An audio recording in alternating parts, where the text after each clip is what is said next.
9월 마지막 주 그룹 큐티 나눔입니다. 제목은 신앙의 회복이 문제 해결의 열쇠이다입니다.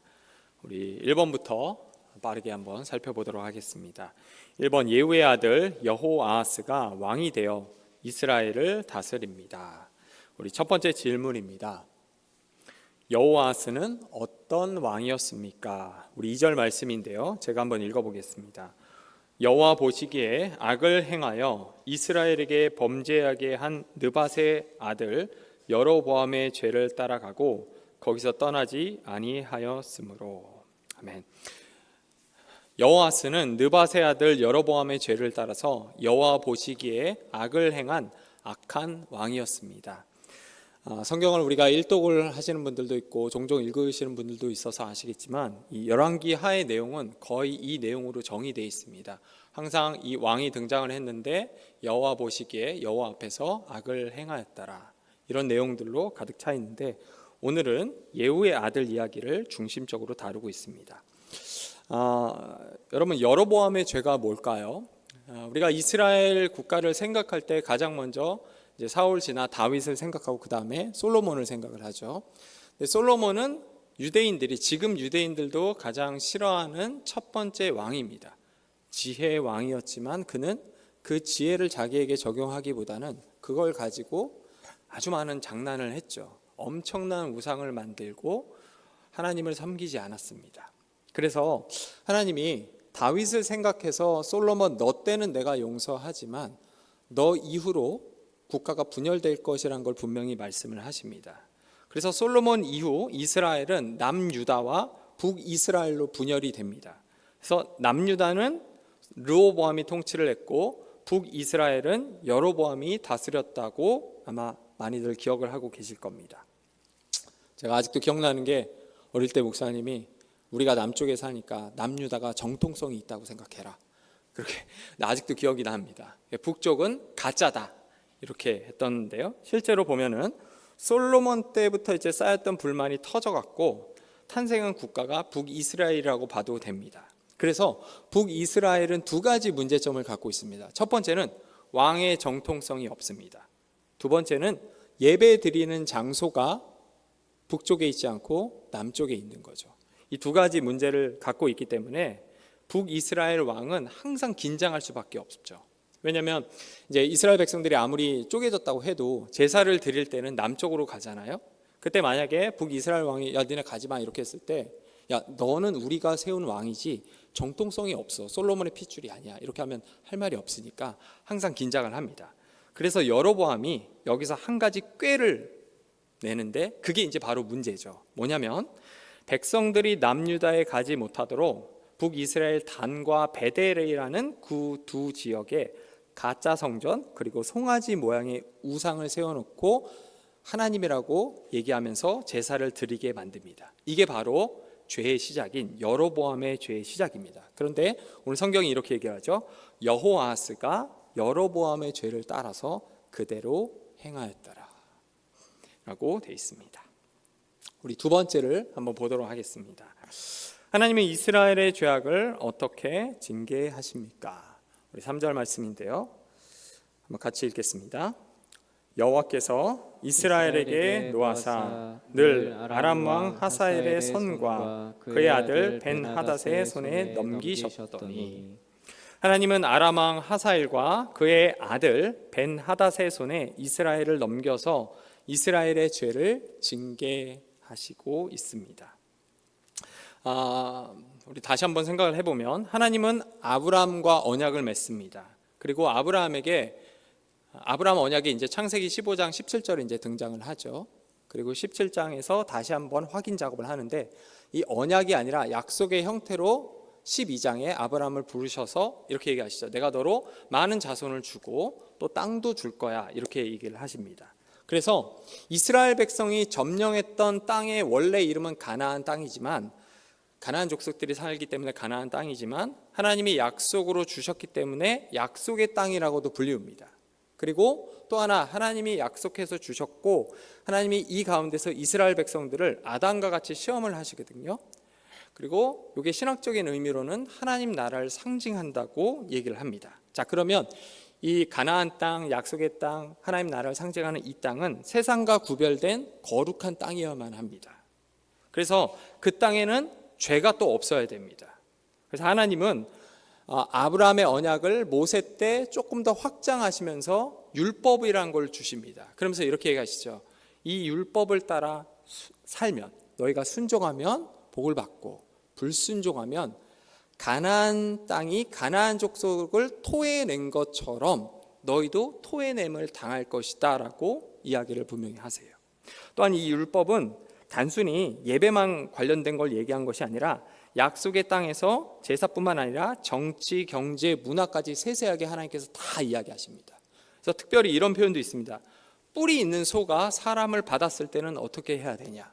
그러니까 아주 세부적인 사항들도 다 얘기를 하시면서 이 율법 앞에서 순종을 해라. 그럼 너희가 복을 받을 것이고 이 땅에 살 것이다. 다른 얘기로 하면 죄들을 다 몰아내고 내 뜻에 맞춰서 살라라고 이야기를 합니다. 반면에 이스라엘 백성들이 불순종을 하면 이스라엘 백성은 그 땅으로부터 어떻게 되죠? 추방을 당하는 거죠. 그래서 우리가 신명기 이런 부분 책 모세오경 부분들을 보면 이런 표현도 등장합니다. 이방인들이 이스라엘 백성들이 율법에 순종할 때를 알았다라고 얘기를 해요. 왜냐하면 하나님께서 주시는 복은 크게 두 가지거든요. 첫 번째는 장수하고 번영하는 세속적인 복입니다. 그러니까 쟤네들이 장수하고 번영을 하면 율법에 순종하는구나. 또 하나의 복이 있는데 이거는 이방인들이 볼 수 없습니다. 뭐죠? 하나님께 가까이 하는 친밀한 복이죠. 이건 이방인들이 볼 수 없어요. 세상 사람들이 우리가 예배 드릴 때 그게 뭐가 좋아 이렇게 얘기를 하는데 우리에게 누려지는 복은 단순히 장수하고 번영하는 것뿐만 아니라 하나님께 가까이 갈 수 있는 친밀해지는 것, 이게 복이잖아요. 그것 때문에 우리가 이 자리에 있는 거죠. 아닌가요? 표정이? 자, 우리가 그것 때문에 오는 거죠. 우리가 시편에서 보면 하나님께 가까이 하는 게 복이라고 하잖아요. 이거는 하나님을 만난 사람, 하나님의 언약 안에 있는 사람만 누리는 겁니다. 그러니까 이방인들은 이걸 몰랐죠. 어쨌든 하나님께서는 이 율법을 주시면서 얘기하는 겁니다. 율법에 순종하면 너희가 살고 불순종하면 죽으리라. 그 표현 중 하나가 땅에서 추방당하는 거죠.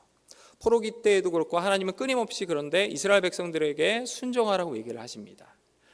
그리고 불순종하면 징계를 받는다는 것이 나오는데 여러분 이 징계가 하나님의 또 다른 은혜의 모습입니다. 왜냐하면 본래대로 하면은 이스라엘 백성들이 불순종했을 때 아담과 같이 바로 추방해서 죽음을 선고하시면 됩니다. 근데 하나님은 그렇게 하지 않고 징계, 항상 구약은 다른 이방 민족을 일으켜서 이스라엘 백성들이 고통을 당하게끔 만들어요. 왜 그렇죠? 그게 하나님의 사랑의 방식이거든요. 돌아오라는 그 내용이 세 번째 질문입니다. 우리 세 번째 질문 한번 보겠습니다. 하나님이 아람의 학대로부터 이스라엘을 건지신 이유는 무엇입니까? 4절 말씀인데요. 제가 한번 읽겠습니다. 아람 왕이 이스라엘을 학대함으로 여호아스가 여호와께 간구하매 여호와께서 들으셨으니 이는 그들이 학대받음을 보셨음이라. 아멘. 하나님이 아람의 학대로부터 이스라엘을 건지신 이유는 여호아스가 간구하였기 때문입니다. 여호아스는 분명히 여로보암의 죄를 따라서 여호와 하나님 앞에서 끊임없이 악을 행한 왕이었습니다. 그 결과 하나님은 아람의 왕들을 이용해서 이스라엘이 고통받도록 내버려 두시는데 그 과정에서 여호아스는 하나님 앞에 달려가 살려달라고 기도합니다. 간청을 하는 거죠. 놀랍게도 하나님은 언제 그랬냐 듯이 꼭 그 말을 원했고 기다렸다는 것처럼 얼른 구원자를 보내어 이스라엘을 구원합니다. 여러분 왜 하나님께서 이스라엘의 기도를 듣고 구원하셨죠? 우리가 구약을 읽을 때 늘 기억해야 될 것. 하나님의 징계는 완전히 버리고 죽이기 위한 것이 아니라 돌아오라는 사랑한다는 메시지라는 거죠. 그래서 눈물을 머금고 하나님은 이스라엘 백성들을 이방인들에게 넘기셨던 겁니다. 그 고통 가운데서 다시 나를 찾아 돌아오라고 하라는 거죠. 그래서 구약을 보면 끊임없이 이 내용이 나옵니다. 이스라엘은 범죄를 했고 하나님은 이방인들을 일으켜서 고통 속에 두시고 다시 이들이 하나님을 찾으면 하나님이 구원하시고 이게 계속 이제 반복이 되죠. 여기서 한 가지 이제 좀 짚고 넘어갈 게 있는데 구원자입니다. 우리 성경에는 구원자가 누구라고 이제 정확하게 나와 있지 않는데 크게 두 가지를 이야기합니다. 첫 번째는 아수르 이제 아수르의 아다니라리 3세라는 사람이 주전 800년경 아람의 하사엘을 무너뜨린 역사적 기록이 있다고 해서 이 사람을 구원자로 보고요. 복음적으로 우리는 보통 그게 아니고 엘리사라고 이야기를 합니다. 그러나 여러분 이 본문에서 중요한 것은 둘 중에 누가 맞고 틀리다라기보다는 이 본문의 핵심은 하나님이 우리의 기도를 듣고 응답하시는 분이라는 사실입니다. 그래서 아마 구원자에 대해서는 그냥 이렇게 미지수로 남겨놓지 않나 그렇게 해요. 이거는 그냥 학자들의 몫이죠. 우리에게 있어서는 하나님이 어떠한 상황 가운데 있더라도 우리의 기도를 들으시고 그분은 우리를 사랑하시기 때문에 아비와 같은 마음으로 응답하시는 분이구나. 이게 핵심이라고 볼 수 있습니다. 나눔 1입니다. 비록 악한 자라도 돌이켜 하나님 앞에 나와 간구하면 하나님은 들으십니다. 기도는 문제의 해결 열쇠요 삶의 능력입니다. 오늘 나의 기도 생활은 어떠한지 한 문장으로 정리해보고 내가 노력해야 할 점들을 나눠봅시다. 우리 두 번째도 살펴보겠습니다. 여전히 죄악을 버리지 못한 이스라엘은 멸절당합니다. 1번 질문입니다. 이스라엘 백성이 거의 멸절된 이유는 무엇입니까? 우리 5절과 7절 말씀 한번 같이 읽겠습니다. 여호와께서 이에 구원자를 이스라엘에게 주심에 이스라엘 자손이 아람 사람의 손에서 벗어나 전과 같이 자기 장막에 거하였으나 그들이 이스라엘에게 범죄하게 한 여로보암의 집에 죄에서 떠나지 아니하고 그 안에서 따라 행하며 또 사마리아의 아세라 목상을 그냥 두었더라. 아람 왕이 여호와스의 백성을 멸절하여 타작 마당에 티끌같이 되게 하고 마병 50명과 병거 10대와 보병 10,000명 외에는 여호와스에게 남겨두지 아니하였더라. 이스라엘 백성이 거의 멸절된 이유는 죄에서 떠나지 않고 여전히 우상을 섬겼기 때문이라고 이야기하고 있습니다. 하나님은 구원자를 보내서 이스라엘을 구원했습니다. 하지만 이스라엘은 우상을 끝내 버리지 못했죠. 이스라엘은 지금 당장의 문제를 해결하기 위해서 하나님을 찾았지만 그 문제가 해결되자 언제 그랬냐듯이 다시 하나님이 아닌 우상을 향해 살아갑니다. 여러분 이야기는 방금 얘기했던 것처럼 구약에 넘쳐나는데 제가 말씀을 준비하면서 가장 먼저 떠오른 본문이 바로 사사기였습니다. 사사기는 그때 왕이 없으므로 자기 소견에 옳은 대로 행하였더라. 이 메시지가 핵심이죠. 제가 아이들한테는 그때 왕이 없으므로 혹은 그때 하나님이 없으므로 네 멋대로 행하였더라 이렇게 외우라고 꼭 가르쳐요. 그걸 또 이제 암송을 했으면 자기한테 적용을 해야 하는데 친구들한테 하더라고요. 네 멋대로 행하였더라 막 이렇게 하는데 실제로 사사기가 그렇죠, 여러분. 사사기에 나오는 아주 핵심적인 패턴이 처음에 불순종, 그 다음에 징계, 다시 살려달라는 회개, 그래서 회복, 그 다음에 어떻게 하죠? 다시 불순종, 징계, 회개, 회복. 이 사이클이 반복되는 게 사사기고 사사기만 그런 것이 아니라 구약에 나타난 이스라엘 백성 대부분이 그렇고 때로는 우리의 모습이기도 할 수 있습니다. 그래서 신앙생활을 할 때 그런 분들을 종종 만나요. 너무 오랜만에 오셨어요. 그러면 대부분 문제가 있는 분들이 많아요. 문제가 생기니까 이럴 때 지푸라기로 잡아야겠다 해갖고 교회에 와서 하나님을 찾는 거죠. 그리고 문제가 해결되면 어떻게 되죠? 사라지십니다. 가끔 이제 크리스마스 때 얼굴을 잠깐 비치고 선물 받을까봐. 그리고 다시 또 문제가 생기면 오시고 아니면 막 이렇게 돼요. 근데 여러분 성경이 오늘 좀 무서운 얘기를 하시죠. 그 끝이 뭐라고 합니까? 그 삶의 끝이 죽음이라고 얘기를 해요. 복음서를 봐도 이런 비슷한 이야기가 분명히 등장을 하고 있습니다. 예수님의 12제자 가운데서 어느 한 제자도 예수님을 배신하지 않은 사람이 없습니다. 12제자 전부 다 예수님을 배신을 했어요. 그런데 딱 한 사람만 우리가 이렇게 추측을 하죠. 저 사람은 천국에 못 갔을 것 같아. 나머지는 하나님의 제자로서 역할을 다하고 그 한 사람이 누굴까요? 가룟 유다죠. 여러분 베드로와 가룟 유다를 이렇게 비교를 할 때 둘 다 배신을 했지만 둘의 차이점은 회개와 후회입니다. 베드로는 분명히 예수님 앞에서 주님 나를 떠나소서 나는 죄인입니다 이렇게 얘기를 해요. 누가복음의 말씀의 핵심이 거기에 있죠. 맨 마지막에 순종했더니 물고기를 많이 잡았다가 아니라 예수님을 본가 즉시 거룩하신 귀로만 들었던 내 믿음의 조상들이 말로만 했던 그 하나님을 만난 거예요. 그래서 신적 영광이라고는 두려움 속에서 무릎을 꿇고 주여 나를 떠나소서. 모세도 그랬고 여호수아도 그렇고 죽잖아요. 우리가 하나님을 보면. 그래서 죄를 고백하죠. 그게 회개입니다. 그런데 가룟 유다는 뭐라고 하죠? 예수님을 팔고 나서 그러지 말을 걸 이렇게 얘기를 해요. 그거는 후회입니다. 회개와 후회는 분명하게 구분이 돼야 돼요. 우리가 하나님 앞에서 하나님 말씀 앞에서 살아갈 때 내가 하는 것이 회개인지 후회인지를 가만히 고민을 해봐야 됩니다. 오늘 본문에 나타난 이 북이스라엘 왕들은 회개보다 후회에 가까웠어요.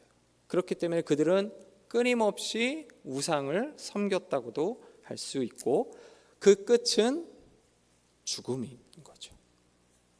우리 두 번째 질문을 보겠습니다. 여호아스의 아들 요아스는 어떤 왕이었습니까? 11절인데요. 제가 읽겠습니다. 여호와께서 보시기에 악을 행하여 이스라엘에게 범죄하게 한 느밧의 아들 여로보암의 모든 죄에서 떠나지 아니하고 그 가운데 행하였더라. 아멘. 여호아스의 아들 요아스 역시 여로보암의 죄를 따라서 하나님 앞에서 악을 행하던 왕이었습니다. 자신의 권력을 위해 백성들을 우상 숭배에 빠뜨렸던 북이스라엘의 초대왕 여로보암의 죄는 11대 왕을 지나 이제 12번째 12대 왕 요아스까지에 이르릅니다. 죄는 한 번 자리를 잡으면 쉽게 제거할 수가 없는 것 같습니다. 그래서 옛 믿음의 선배들이었던 청교도라고 하는 목회자들의 글을 보면 대부분 그 설교와 글의 주제가 죄와 씨름하는 겁니다. 청교도가 영어로 퓨리탄했고 순수함을 나타내는데 이분들의 글은 대부분 죄와 씨름하는 것들이에요. 한 가지 여러분 기억해야 될 것은 우리가 죄를 지적하고 제거하려고 하는 싸움을 하기 전에 반드시 내게 주어진 은혜가 얼마나 큰지를 먼저 확인해야 됩니다. 여러분 죄라고 하는 것은 은혜라고 하는 것은요 죄에 대항해서 나오는 표현입니다. 죄가 없을 때는 은혜가 아니라 하나님의 호의라고 표현하죠. 근데 죄가 들어왔을 때 은혜가 주어집니다. 우리가 죄를 다룰 때는 반드시 하나님의 은혜를 먼저 봐야 돼요. 십자가의 하나님의 사랑이 그 은혜를 보지 않으면 우리는 죄를 내 자신이 아니라 상대방 거를 먼저 보게 돼요. 내게 임한 은혜를 먼저 확인하지 않으면 다른 사람이 실수하는 것, 다른 사람이 저지른 죄를 먼저 보게 됩니다. 그래서 죄를 제거하려고 할 때마다 우리는 먼저 우리에게 임했던 하나님의 은혜를 먼저 확인을 해야 된다고 할 수 있습니다. 나눔 2입니다. 잠시 돌이켰으나 여전히 죄악에서 벗어나지 못한 이스라엘은 결국 커다란 고통 속에 빠집니다. 우리가 죄의 위험을 알면서도 쉽게 벗어버리지 못하는 이유는 무엇인지 생각해보고 죄를 끊어내기 위해 어떤 노력이 필요한지 나누어 봅시다. 나눔 3번. 북이스라엘의 죄악은 초대 왕인 여로보암부터 시작하여 그 이후의 모든 왕과 백성에게 퍼졌습니다. 죄의 영향력은 이처럼 강력하여 시대를 관통하고 사회 전반을 잠식합니다. 오늘 한국 사회의 그늘을 드리우고 있는 죄악은 어떤 것인지 생각해보고 그 속에서 우리 역할이 무엇인지 이야기해 봅시다. 오늘 본문의 말씀은 열왕기하는 대부분 왕이 세워지고 그 왕들이 여호와 앞에서 악을 행하였다는 이야기로 가득 차 있습니다. 또 오늘 본문에서 확인한 것처럼 여로보암의 죄, 우상을 만들어 했던 죄가 끊임없이 이어지죠. 근데 사실 여러분 송아지 이 우상은 우리가 열왕기하 이전에 더 발견할 수 있죠. 출애굽기, 모세가 시내산에 올라갔을 때 이스라엘 백성들이 금을 다 모아서 우상을 만듭니다. 송아지. 그때부터 시작된 거예요. 죄라고 하는 것은 제거하지 않으면 점점점 커지는 것이죠. 그래서 오늘 본문의 말씀은 죄를 제거할 때 그 뿌리까지 잘라내야 된다라고 얘기를 합니다. 사실 여러분 이렇게 보면 그냥 아주 정말 진지하게 보면 우리는 죄를 제거할 힘이 없다는 걸 알게 됩니다. 율법은 어느 누구도 지킬 수가 없어요.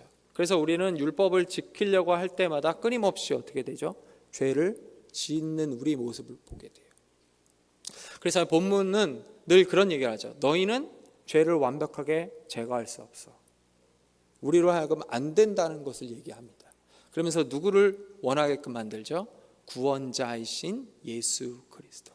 오직 우리는 그리스도 안에서만 구원받을 수 있고요.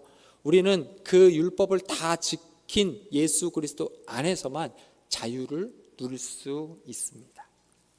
결론입니다. 오늘 본문은 하나님 앞에 있는 우리의 삶을 이야기하고 있다고 할 수 있습니다. 여러분, 그 천안에 가시면 고신 신대원이 있습니다. 고신 신대원에 가면 코람데오라고 하는 비석이 있는데, 이 코람데오는 하나님 앞에서라는 뜻이 있죠. 제 친구가 강도사고시를 볼 때 제가 면회를 갔었거든요. 일주일 동안 시험을 본다기에 이제 면회를 갔는데, 그 비석 이렇게 학교 이런 얘기해서 좀 그런데 너무 재미난 게 비석이 있고요. 그 비석 바로 밑이 쓰레기장이더라고요. 그래서 이걸 어떻게 받아들여야. 근데 거기서 이제 사진도 찍고 했는데, 이 코람데오라는 표현이 참 좋은 것 같습니다. 하나님 앞에서. 여러분, 그 돌아가신 오카는 목사님이 아무리 힘들고 어려워도 하루에 딱 1분, 아니 3분 아니면 1분 십자가를 묵상하면 우리가 죄를 이기고 우리가 하루를 살아갈 수 있는 힘이 생긴다고 합니다. 제가 그 표현을 조금 빌려서 이야기하자면, 아무리 바빠도 하나님 앞에서, 코람데오, 하나님 앞에서라는 사실을 우리가 딱 1분만 묵상을 한다면 우리는 북이스라엘과 다른 삶을 살아낼 수 있지 않을까 생각합니다.